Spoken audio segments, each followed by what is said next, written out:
Hello everyone, it's Attacker72 here, and for today. So, it has been such an interesting time to be a Nintendo fan, because the Switch 2, and especially Nintendo's reputation, for a good bit now, ever since the Switch 2 presentation had happened, has definitely gotten a lot of fans either upset, excited, or just a mix of both because of all the things that has been happening for the past few weeks, and especially did not help because of the economy that has been happening currently in this country. I mean, from the game and console prices being overly expensive to having bundles that should not make any sense than to even be priced to begin with. And I'm gonna just be truly honest, this isn't really new to me, because as time goes on, you kind of have to realize that this is just a Nintendo thing to do, if anything. I mean, just like a few months ago, like last year, December or November, we had a clock that straight up cost $100. But really, my point being is that, is the Switch 2 really going to fail? There's been so much discussion, or even some discussion going on, about whether or not the Switch 2 is really going to fail, from the prices of the console and the games, and to see whether or not it's likely going to end up like another Wii U situation. So in this video, I just kind of want to be going through over that and sort of think about my thoughts and opinions, and also give out some points as to why that may not be the case, and whether or not Nintendo is likely ever going to fix it in the future or not. So I kind of hope you guys enjoy this video, and let's kind of get started with the first part of the Switch 2 discussion. Now, the first part I want to get out of the way has got to be this one claim that has been talked about for a bit ever since the Switch 2 prices were revealed, and that's the fact that the Switch 2 would likely be another failure like the Wii U did. And some kind of point out its similarities and how it's like an upgraded version of the last console and yada yada yada. You know, we all know how the Wii U really is nowadays, and while it has its charms and has its moments, we cannot deny that the Switch 2 is not really like the Wii U, or more so the fact that the Wii U has a much clearer difference to why it failed to begin with than what the Switch 2 might have. First of all, it's the fact that in its first launch title, there really wasn't much games that came out on its first year, and all it kind of does was kind of, you know, make it a little bit abundance. There wasn't really much Wii U games that really made fans interested in buying a Wii U. Then there's kind of the confusing parts being the controllers and the difference between both the Wii U and the original Wii, because we all know that the Wii is one of the most iconic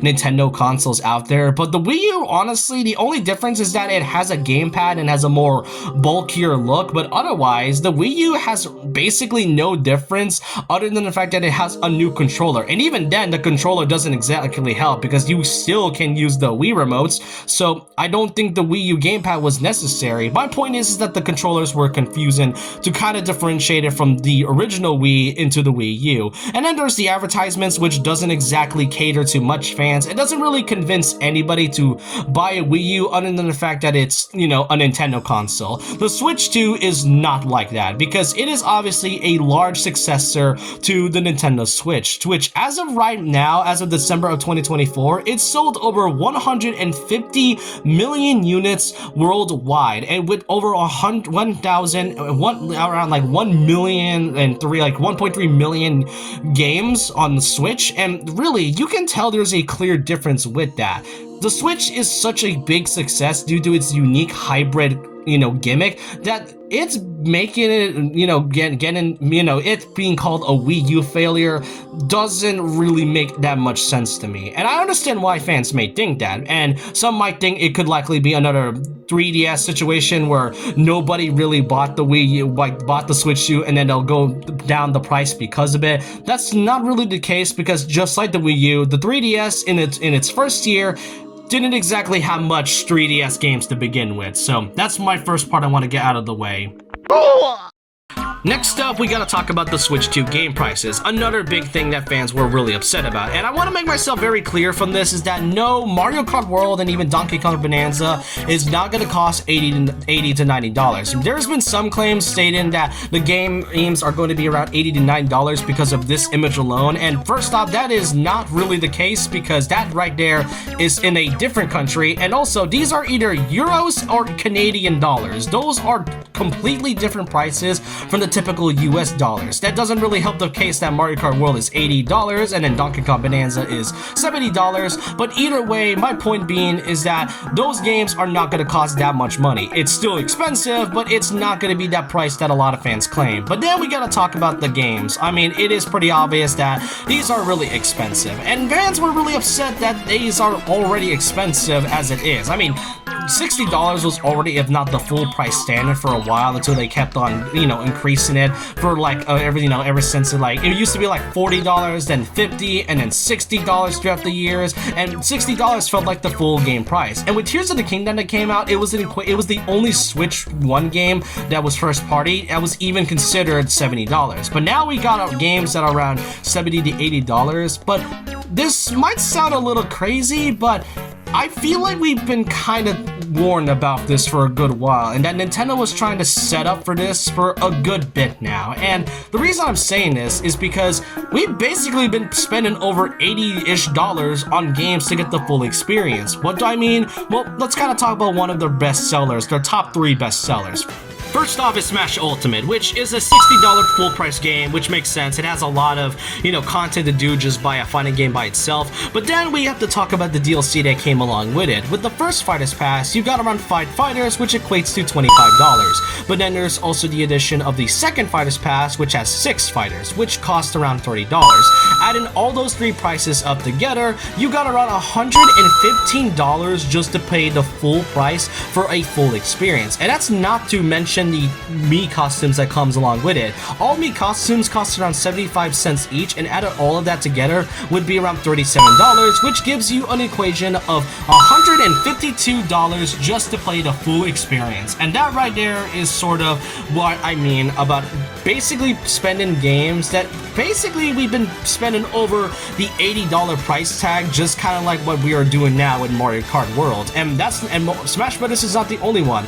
Mario Kart 8 Deluxe is another popular game, probably if not their most popular title, and it includes the DLC of the Booster Quest Pass, which includes 48 new tracks, and the addition of new characters, which is around $25, and that right there is around $85. Then there's also Animal Crossing New Horizons, which is another $60 full price game, and then there's Happy Home Paradise, which is another $25. That is another $85 pricing.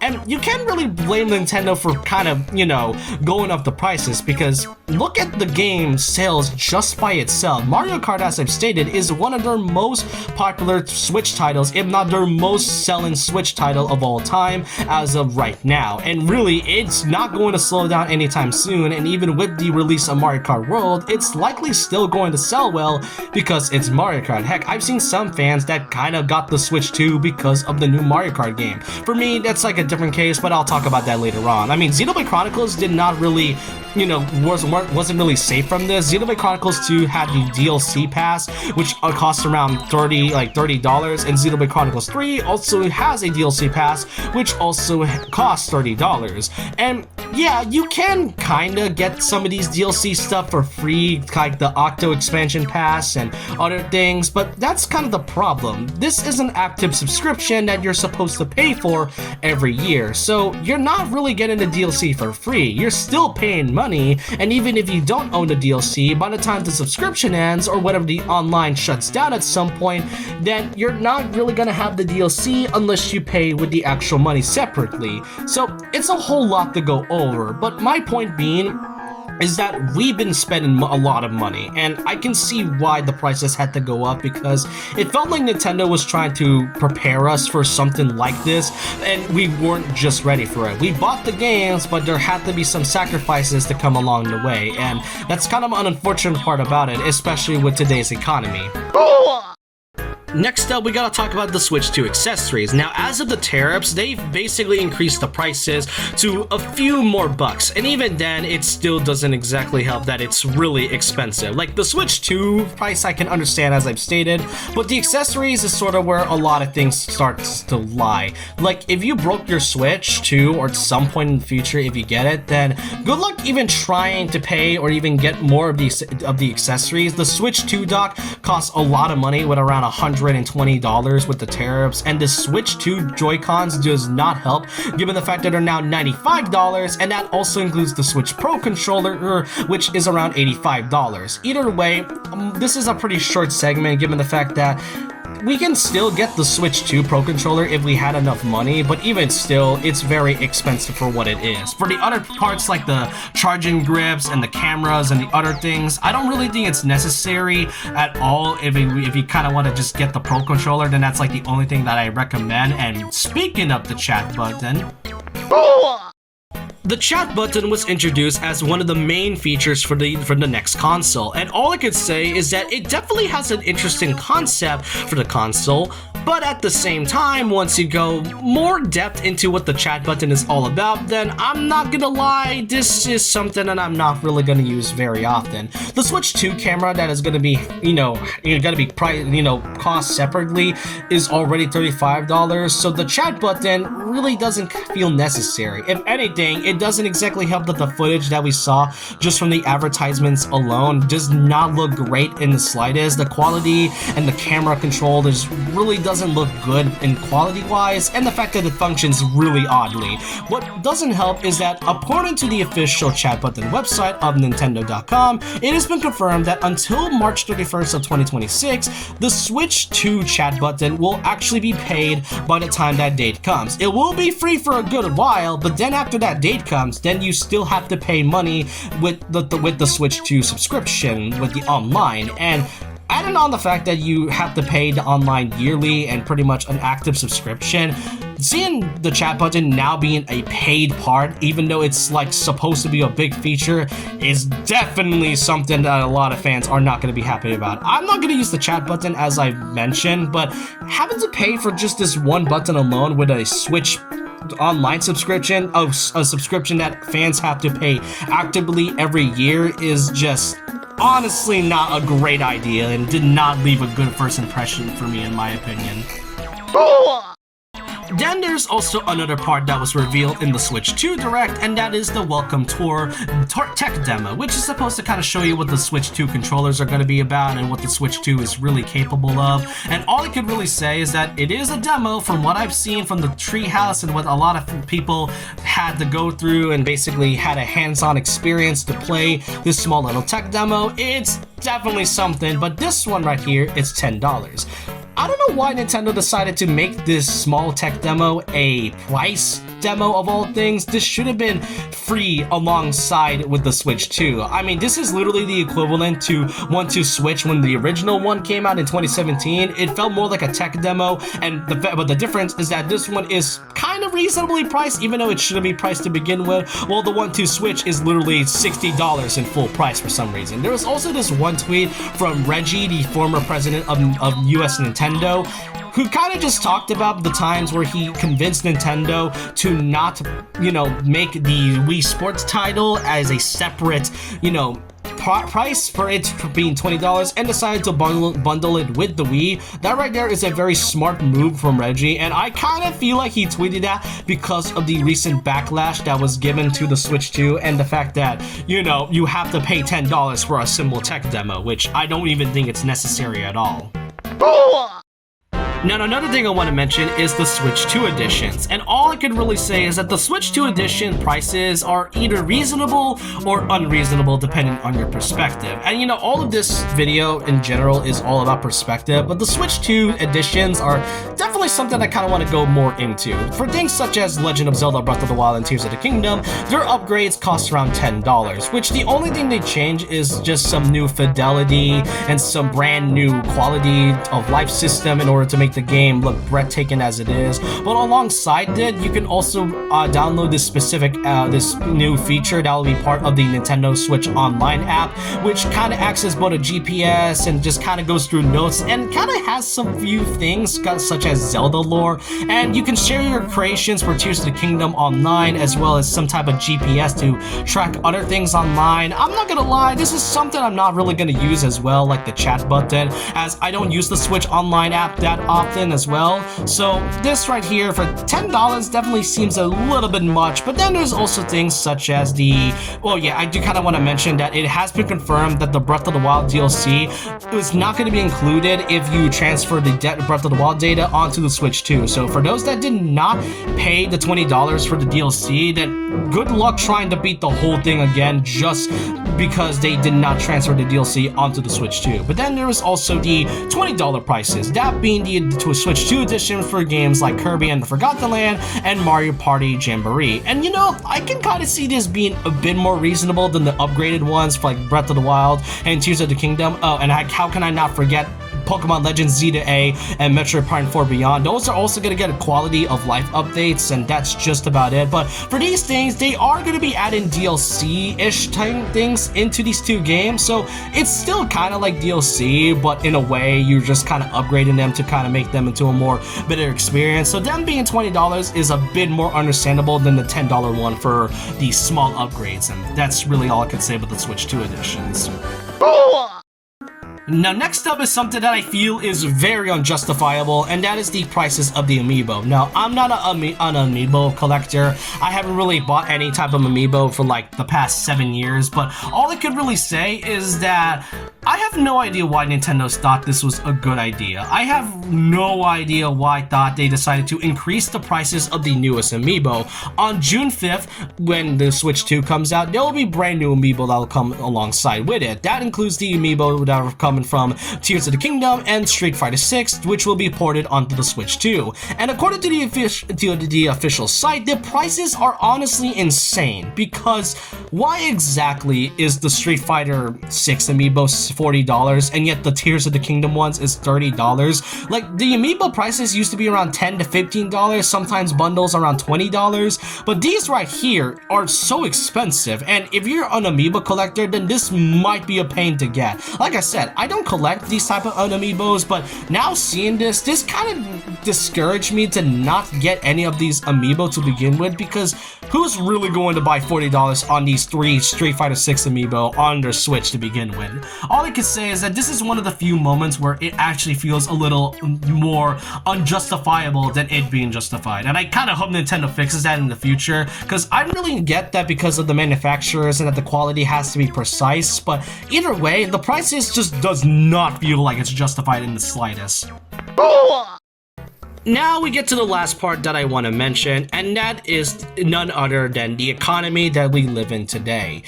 Now, Switch titles are really hard to get. Obviously, ever since like 2017, the prices kind of kept on increasing little by little, with $60 being full prices and in some occasions $70 and all I could say is that I kind of wish Nintendo brought back this feature that they used to do even still back in like the N64 era.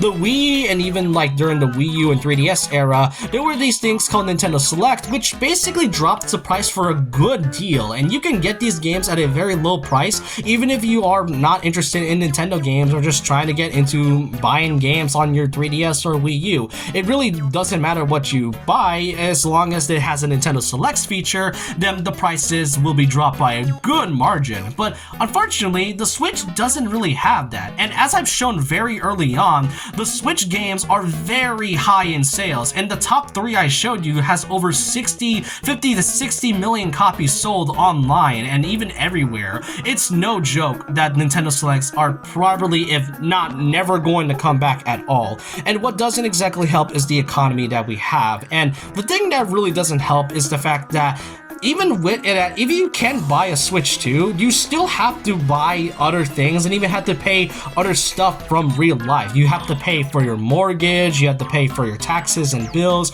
water bills, electricity bills, you have to buy for food, shelter, and all of this. I'm not that much knowledgeable in economics, but even these are the most basic necessities that even if you do buy a Switch 2, you still have to go through other things. And it doesn't exactly help that the US salary is not exactly good on minimum wage, and as I said, I'm not really much knowledgeable into economics, but really it shows that even if you buy a Switch 2, you still have to pay for other things. It doesn't help that the tariffs are kind of in effect as of right now, and I'm not really gonna go into that because that's a whole different type of topic, and I'm not that much knowledgeable into that as well. But really, the tariffs is affecting a lot of things. I mean, I showed the Switch 2 accessories, and that right there got affected by those tariffs alone. And really, it's kind of sad that even for those that just wanted to buy a Switch 2, they likely can't because of how expensive the price really is. And that's all I really want to say about this. And the question is whether or not, is the Switch 2 really going to fail? And if not, or if anything, how can Nintendo really fix this situation? Their reputation has been very rocky ever since the Direct had occurred on early April. And all I could say is that Nintendo is still a company. Like Sony and like Microsoft, they're still a company, and they kind of just don't care for the fans and what they kind of have to listen, really. But there are times in life where Nintendo does listen to their fans and their feedback, but it's kind of a shame that we may not kind of have this price change at all. And all I could say is that I do hope something happens in the future, because we are only on the Switch 2's first year, and so far we only have 2 major titles. Well, technically 4 major titles, to 4 to 5, with one of those being Donkey Kong Bonanza and Mario Kart World. Probably another big seller like Mario Kart 8 Deluxe. But the thing about this though is that I'm still excited for the Switch 2 either way. I pre-ordered mine like just a week ago, and all I could really say is that if you can't buy the Switch 2, then that's honestly your decision. I bought for the Switch 2 because I'm just a fan of Nintendo and the fact that I really just want to support it, but some things have to change, and if something doesn't change to the prices, then maybe the Switch 2 will have a bit of a big successful year at first year, but at the same time, it'll definitely have some rocky beginnings in some cases. But I want to know your thoughts and opinions down below of what you all think about the Nintendo Switch 2 situation. Do you really think the Switch 2 is really going to flop? But just let me know what you think in the comment section below. And so with that, leave a like, comment, subscribe, hit the notification bell for more videos, follow my Twitter, and I'll see you guys next time. And remember this, once a legend, always a legend.